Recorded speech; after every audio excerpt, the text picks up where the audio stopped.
ఈరోజు విశేషం ఏమిటి అంటే భారత స్వాతంత్ర దినోత్సవం. ఇది 78 సంవత్సరాలైంది. ప్రతి దేశభక్తుడు నేడు మన జాతీయ జెండా ఆవిష్కరణ చేస్తారు.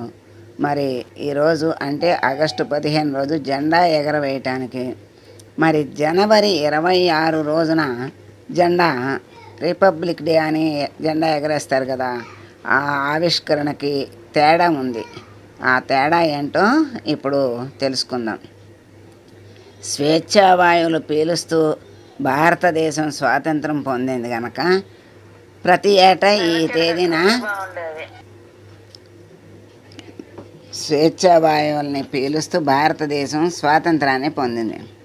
అందుకే ప్రతి ఏటా ఈ రోజున స్వాతంత్ర దినోత్సవాన్ని జరుపుకుంటున్నాం. ఈ తేదీన దేశవ్యాప్తంగా జెండా ఎగరవేసి సాంస్కృతిక కార్యక్రమాన్ని నిర్వహిస్తారు.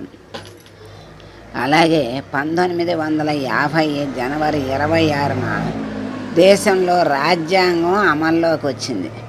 అందుకని ప్రతి ఏటా ఈ తేదీని గణతంత్ర దినోత్సవంగా జరుపుకుంటున్నాం. ఈ రోజున దేశవ్యాప్తంగా త్రివర్ణ పతాకాన్ని ఆవిష్కరించి ఘనంగా గణతంత్ర దినోత్సవాన్ని నిర్వహించుకుంటున్నాం. అయితే ఆగస్టు 15 జెండా ఎగరవేయటానికి, జనవరి 26న జెండా ఆవిష్కరించడానికి మధ్య చిన్న తేడా ఉంది. అది ప్రతి సంవత్సరం ఆగస్టు 15 దేశ ప్రధాని న్యూఢిల్లీలోని ఎర్రకోటలో జాతీయ జెండాని ఎగరవేస్తారు. ఆగస్టు 15 రోజున జాతీయ పతాకాన్ని స్తంభం దిగువన ఆగస్టు 15న మరి జాతీయ జెండా పతాకాన్ని స్తంభం దిగువన కడతారు.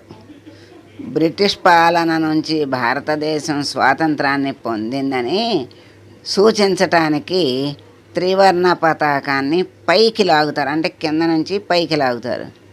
మొదటి స్వాతంత్ర దినోత్సవం రోజున బ్రిటిష్ దేశ జెండాను దింపుతూ మన దేశ జెండాని పైకి ఎగరేశారు. అది ఆగస్టు 15 రోజున పద్ధతి. స్వాతంత్రం వచ్చిందని తెలియజేయటానికి ఇలా త్రివర్ణ పతాకాన్ని పైకి లాగి ఎగరవేస్తారు. ఇది కొత్త దేశ ఆవిర్భావానికి ప్రతీకగా నిలుస్తుంది. మరి గణతంత్ర దినోత్సవం జనవరి 26న రాష్ట్రపతి జెండాని ఆవిష్కరిస్తారు. జనవరి 26న గణతంత్ర దినోత్సవం సందర్భంగా త్రివర్ణ పతాకాన్ని పై భాగంలో కట్టి పైకి లాగకుండా విప్పుతారు. అంటే పై భాగంలోనే కడతారు కనుక ఇంకా పైకి లాగే పని లేదు, దాన్ని విప్పుతారు. ఇలా త్రివర్ణ పతాకాన్ని ఆవిష్కరించడం ద్వారా ఇప్పటికే దేశం స్వతంత్రంగా ఉందని తెలియజేస్తారు. ఈ 2 తేదీలలో జెండాను రెపరెపలాడిస్తారు. మరి జనవరి 26న జెండాను ఆల్రెడీ కర్రపోలికి పైన గట్టి ఉంచుతాం. ఆగస్టు 15 జెండాను కింది నుండి పైకి లాగుతాం అనేది గమనించాలి.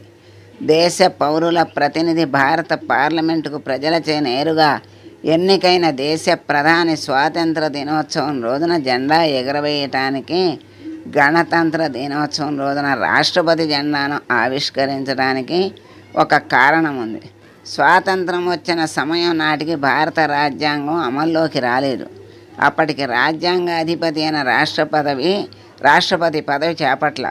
దీంతో రాజ్యాంగం అమల్లోకి వచ్చిన జనవరి 26వ తేదీన రాజ్యాంగ అధిపతి అయిన రాష్ట్రపతి రిపబ్లిక్ డే రోజు మహోన్నత జెండాను ఆవిష్కరిస్తారు. అయితే ఇక్కడ గమనించాల్సిన వ్యత్యాసం ఏమిటి అంటే స్వాతంత్ర దినోత్సవం సందర్భంగా ప్రధానమంత్రి జెండాను ఎగరవేస్తారు. గణతంత్ర దినోత్సవం రోజు రాష్ట్రపతి జెండాను ఆవిష్కరిస్తారు. ఇంకొక వ్యత్యాసం ఏమిటి అంటే స్వాతంత్ర గణతంత్ర దినోత్సవ కార్యక్రమాల వేడుకలు 2 వేర్వేరు ప్రదేశాల్లో జరుగుతాయి. స్వాతంత్ర దినోత్సవం ఆగస్టు 15 నాడు జెండా ఎగరవేసే కార్యక్రమం ఎర్రకోటలో జరుగుతుంది. గణతంత్ర దినోత్సవం రోజున జనవరి 26న రాజ్పథ్లో జెండా ఆవిష్కరణ కార్యక్రమం జరుగుతుంది. ఏది ఏమైనా దేశభక్తి ప్రతి ఒక్కరి బాధ్యత. మన కోసం, మన దేశం కోసం అహర్నిశలు శ్రమించే మన దేశ సైనికులకు ఒకసారి మరి వందనం సమర్పిస్తూ మనం మరి శుభమస్తు సమస్తలోక సుఖినో భవంతు. ఈ విధంగా మార్పులు ఎందుకు వ్యత్యాసం ఏమిటి, ఎవరు ఎగరేస్తారు ఏమిటి అనే విషయాన్ని మనం తెలుసుకున్నాం.